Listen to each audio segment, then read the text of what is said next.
اللہ کہتے ہیں ہم نے برکت والی رات میں، رات تو ایک رات ہے، چھوٹی سی رات ہے، لیکن اس میں برکتیں بہت ہیں.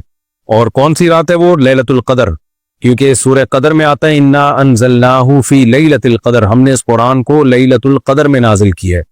بعض حضرات اس طرف گئے ہیں کہ یہ 15 شعبان کی رات میں قرآن کا نزول ہوا ہے، مگر یہ قول بہت ہی کمزور ضعیف ہے دلیل کے لحاظ سے. اس پر میرے بیانات موجود ہیں. یہ دلیل کے لحاظ سے جو طاقتور اور قوی قول ہے وہ یہی ہے کہ قرآن مجید کا نزول لیلۃ القدر میں ہوا. اب یہاں سوال پیدا ہوتا ہے بھئی قرآن تو 23 سال میں نازل ہوا ہے، تو لیلۃ القدر میں نزول کا کیا مطلب ہے؟ تو اس کے دو مطلب بیان کیے گئے. ایک تو یہ کہ آسمان عرش سے جو آسمان دنیا پر آیا نا وہ لیلۃ القدر میں آیا، اس کے بعد پھر 23 سال میں نازل ہوتا رہا، یعنی لوح محفوظ سے جو آسمان دنیا میں آیا.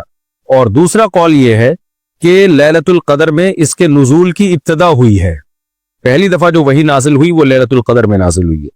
بے شک ہم نے اس قرآن کو ایک برکت والی رات میں نازل کیا ہے. انا کننا منذرین، تھے ہم ڈرانے والے. یعنی اس کا مقصد کیا تھا؟ کہ ہمارا ارادہ تھا ہم لوگوں کو ڈرائیں. دیکھیں اللہ کی ذات ارحم الراحمین ہے، اور جو ارحم الراحمین ہو وہ اس لائق نہیں ہوتی کہ اس سے ڈرا جائے، بلکہ وہ اس لائق ہوتی ہے کہ اس سے محبت کی جائے. لیکن اللہ تعالیٰ ڈرنے کا بھی حکم ہمیں دیتے ہیں. اس کی وجہ علماء نے یہ بیان کی ہے کہ جب اللہ کہتے ہیں نا مجھ سے ڈرو، مطلب ہے میری نافرمانی سے ڈرو، کیونکہ ارحم الراحمین تو ہے لیکن عزیز ذو انتقام بھی ہے، وہ انتقام لینے والی ذات بھی ہے. تو اگر گناہ کرو گے، برائی کرو گے تو اس کی سزا ملے گی. تو قرآن کہتا ہے کہ ہم نے قرآن کو اس لیے نازل کیا کہ دنیا میں بہت ساری برائیاں عام ہو گئی تھی، شرک، زنا، شراب، والدین کے ساتھ نافرمانی، قطع رحمی، دنیا میں قتل و غارت جو عرب میں تھا اس وقت سب کو معلوم ہے، اور پوری دنیا میں تھا، جو ظلم عورتوں پہ ہوتا تھا، بچوں پہ ہوتا تھا. تو اللہ کہتے ہیں ہم نے قرآن اس لیے نازل کیا کہ ہم انسان کو ڈرانے والے تھے، یہ بتانے کے لیے کہ دنیا امتحان کی جگہ ہے. تم اگر یہاں ظلم کرو گے، برائی کرو گے تو اس کا تمہیں آخرت میں تمہیں بدلہ دینا، آخرت میں تمہیں اس کا بدلہ ملے گا. تو اس کے لیے قرآن نازل ہوا ہے. جبکہ جو قرآن کے منکرین ہیں وہ کہتے ہیں کوئی حساب و کتاب نہیں ہے، تو وہ دنیا میں جرائم کا ذریعہ بنتے ہیں پھر ایسے لوگ. فیہا یفرق کل امر حکیم، یہ وہ رات ہے جس میں ہر حکمت والا کام اس کا فیصلہ کر دیا جاتا ہے. دیکھیں تقدیر ازل سے، اللہ کے علم میں ہمیشہ سے ہے یہ بات کہ کس وقت کیا ہوگا، کون کب مرے گا، کون کب پیدا ہوگا، کون کس کے رزق میں کب اضافہ ہوگا، کس کے رزق میں کب تنگی ہوگی. لیکن اللہ تعالیٰ اپنے یہ کام قرآن و سنت سے ثابت ہے کہ فرشتوں سے لیتے ہیں. تو اللہ تعالیٰ جو لوح محفوظ کی جو تقدیر ہے اس کے حساب سے اس سال میں اللہ تعالیٰ فرشتوں کے حوالے کر دیتے ہیں کہ اس سال فلاں کو رزق دینا ہے، فلاں سے رزق چھیننا ہے، فلاں کے لیے کی زندگی کو بڑھانا ہے، فلاں کی زندگی کو کم کرنا ہے. بڑھانے کا مطلب کیا ہے؟ اللہ کے علم میں تو تھا اس کی موت کب واقع ہوگی، لیکن ایک ظاہری لحاظ سے یہ ہوتا ہے کہ بھئی یہ بیمار ہے، اس سال اس کی موت ہو جائے گی، لیکن اللہ فرشتے کے حوالے کر دیتے ہیں یہ بات کہ اس کو صحت دینی ہے، اس کی ابھی موت واقع نہیں ہوگی. اور یہ کسی کے علم میں ہوتا ہے کہ یہ ابھی یہ زندہ رہے گا، یعنی ظاہری لحاظ سے لگتا ہے کہ یہ زندہ رہے گا، لیکن اللہ کے علم میں ہوتا ہے کہ یہ سال موت واقع ہو جائے گی. تو اللہ فرشتوں کو بتا دیتے ہیں، کام ان کے حوالے کر دیتے ہیں کہ اس سال اس کو موت دینی ہے. تو یہ مطلب ہے، یعنی وہ بالکل ایسے ہی ہے جیسے گورنمنٹ کا کوئی پروجیکٹ ہو، ایک پلان ہو، لیکن جو ماتحت لوگ ہیں وہ پلان ان کے حوالے کر لیے جا رہا ہو، فائلیں ان کے حوالے کی جا رہی ہوں پورے سال کے لیے کہ اس سال آپ نے کیا کیا کرنا ہے، کیا کیا نہیں کرنا. تو یہ والے فیصلے اس سال میں، اس رات میں ہوتے ہیں، اور اللہ وہ فرشتوں کے حوالے کر دیتے ہیں. تو یعنی اصل جو تقدیر ہے، لوح محفوظ میں جو تقدیر ہے وہ تو اٹل ہے، وہ تو چینج نہیں ہو سکتی. اسی وجہ سے علماء کہتے ہیں بھئی تقدیر کی دو قسمیں، تقدیر معلق، ایک تقدیر مبرم. تقدیر معلق یہ ہوتی ہے کہ اگر اس نے دعا مانگی تو اس کا یہ کام ہو جائے گا، دعا نہیں مانگی تو یہ کام نہیں ہوگا. اس نے علاج کیا تو صحت ملے گی، علاج نہیں کیا تو صحت نہیں ملے گی. یہ معلق تقدیر ہے، یہ معلق ہوتی ہے علاج کرنے یا نہ کرنے سے، دعا مانگنے یا نہ مانگنے سے. لیکن تقدیر مبرم میں یہ لکھا ہوتا ہے کہ یہ چونکہ علاج کرے گا لہذا صحت ملے گی، یہ چونکہ دعا مانگے گا لہذا اس کو صحت ملے گی. تو وہ جو اللہ کے علم کا نام ہے جو تقدیر، وہ اٹل ہے، وہ کبھی بھی چینج نہیں ہوتی. اب یہاں ایک اشکال ہوتا ہے کہ بھئی لیلۃ القدر تو ملکوں میں الگ ہوتی ہے، سعودی عرب میں الگ ہوتی ہے لیلۃ القدر، ہمارے لیے الگ ہوتی ہے، پھر امریکہ میں تو دن ہو رہا ہوتا ہے جب ہمارے یہاں لیلۃ القدر چل رہی ہوتی ہے. اس کا جواب یہ ہے کہ اس میں کوئی اچھمبے کی بات نہیں ہے کہ جس ملک میں جس لحاظ سے لیلۃ القدر ہو اسی لحاظ سے اس ملک میں برکتیں نازل ہوتی ہوں. دیکھیں عید کے دن کی ایک الگ برکت ہوتی ہے، فجر کے ٹائم کی ایک الگ برکت ہوتی ہے۔ قرآن سے پتہ چلتا ہے ان قرآن الفجر کان مشہودا، فجر کا جو قرآن ہے نا تلاوت ہے، اس میں فرشتے حاضر ہوتے ہیں فجر کی نماز میں۔ تو اب یہاں فجر کی ٹائم الگ ہوگا، پنجاب میں فجر کا ٹائم الگ ہوگا، تو یہی کہا جائے گا بھائی یہاں فرشتے الگ ٹائم پہ آتے ہیں، وہاں فرشتے الگ ٹائم پہ آتے ہیں۔ یہ ضروری تو نہیں ہے کہ ساری زمین پر ایک ہی ٹائم پہ فرشتے اترے۔ تو اللہ تعالیٰ نے زمین کو سورج کی گردش کے حساب سے پابند کر دیا ہے مختلف کاموں کے لیے، تو جہاں جو ٹائم ہوگا اس کے لحاظ سے وہیں اللہ کے حکام جاری ہوں گے، نمازوں کے اوقات بھی، روزے کے اوقات بھی، عید کے حکام بھی، تو فرشتوں کے نزول کے حکام بھی۔ تو اس سے کوئی فرق نہیں پڑتا کہ سعودی عرب میں اگر لیلۃ القدر الگ دن ہے تو الگ رات میں آ رہی ہے تو وہاں اس دن برکتیں نازل ہوں، اور ہمارے ہاں جب لیلۃ القدر آ رہی ہے تو اس دن برکتیں نازل ہوں، کیونکہ لیلۃ القدر میں قرآن کہتا ہے فرشتے کثرت سے زمین پہ اترتے ہیں، تو ظاہر ہے اسی زمین پہ اتریں گے جہاں لیلۃ القدر ہوگی۔ تو ہر ملک میں اس کے حساب سے ہی فیصلے ہوتے ہیں، ہر ملک میں اس کے حساب سے ہی فرشتوں کا نزول اور خیر و برکتیں نازل ہوتی ہیں۔ اور اس رات میں عبادت کا حکم اس لیے بھی ہے کہ فیصلے ہوتے ہیں، تو ظاہر ہے جب انسان عبادت میں مشغول ہوگا تو امید ہے اس کے لیے اچھے فیصلے ہوں۔